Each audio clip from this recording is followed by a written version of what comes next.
جس نے پرندوں کو اڑنے کی صلاحیت دی۔ اور آپ دیکھ رہے ہیں یہ ابھی دیکھیں کہ اس میں کتنا آرکیٹیکٹ، کتنا انجینئرنگ ہے۔ یہ اپنے چونچ سے، یہ گھاس پھوس سے، یہ نیسٹس، یہ گھونسلے، یا سندھی میں اس کو کہتے ہیں آخروں بناتے ہیں۔ اس کو یہ آخرہ جس میں یہ انڈے دیتے ہیں، بچے بھی اس میں پیدا ہوتے ہیں، وہ اپنے صبح کو جاتے ہیں، اپنا بھی پیٹ بھر کے آتے ہیں اور بچوں کے بھی لے کے آتے ہیں۔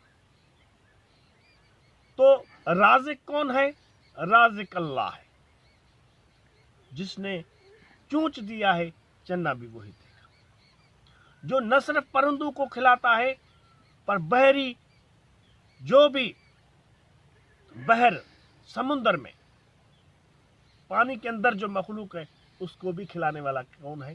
اللہ۔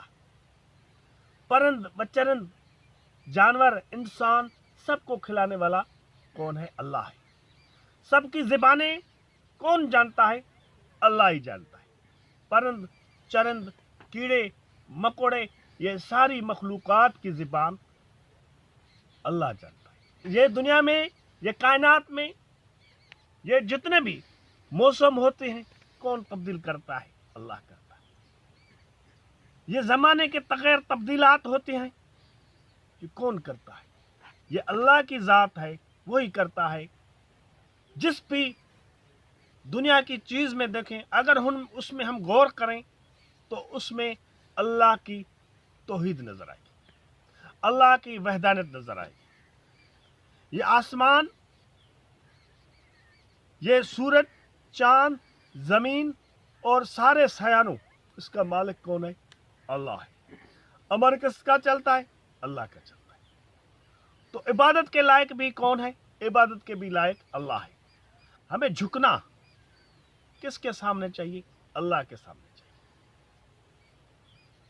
تو یہ میں نے یہ گھونسلہ، یہ آخرہ، یہ نیست دیکھا ہے پرندے کا، تو اس سے بھی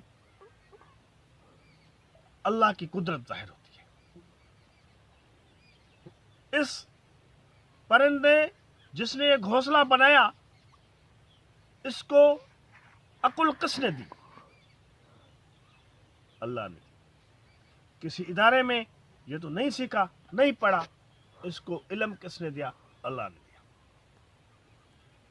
اس کو یہ بنانے کی صلاحیت کس نے دی؟ اللہ نے دی۔ اور بڑی بات ہے، پرندہ جس نے یہ گھونسلہ بنایا ہے، اس کے اندر ماں کی ممتا کس نے رکھی؟ اللہ نے رکھی۔ کہتے ہیں ماں کی محبت، ماں کی محبت ایک لازوال محبت ہے، بے لوث محبت ہے۔ اگر ہم سوچیں تو پرندے سے ہی ہمیں سمجھ میں آ جائے گی، انسان تو انسان، لیکن پرندہ جو انڈے دیتا ہے، بچے پیدا ہوتے ہیں، اس کی پرورش نگہداشت کرتا ہے تب تک جب تک یہ اڑنے کے قابل ہو، اپنے پیروں پر کھڑے ہو، تو یہ تب تک یہ پرندہ ان کا خیال رکھتا ہے۔ آپ جانوروں کو دیکھیں، وہ بھی اپنے بچوں کو پالتے ہیں، تو یہ ان کے اندر ماں کی ممتا کس نے رکھی؟ اللہ نے رکھی، جس نے سب کو تخلیق کیا۔ ممتا کس نے رکھی؟ اللہ نے رکھی۔ محبت کس نے رکھی؟ اللہ نے رکھی۔ ہر چیز سے اللہ کی قدرت عیاں ہوتی ہے، اللہ کی قدرت ظاہر ہوتی ہے۔ تو ہمیں کس کی عبادت کرنی چاہیے؟ جس نے ان ساری چیزوں کو تخلیق کیا، ان پرندوں کو تخلیق کیا، ان مخلوقات کو تخلیق کیا۔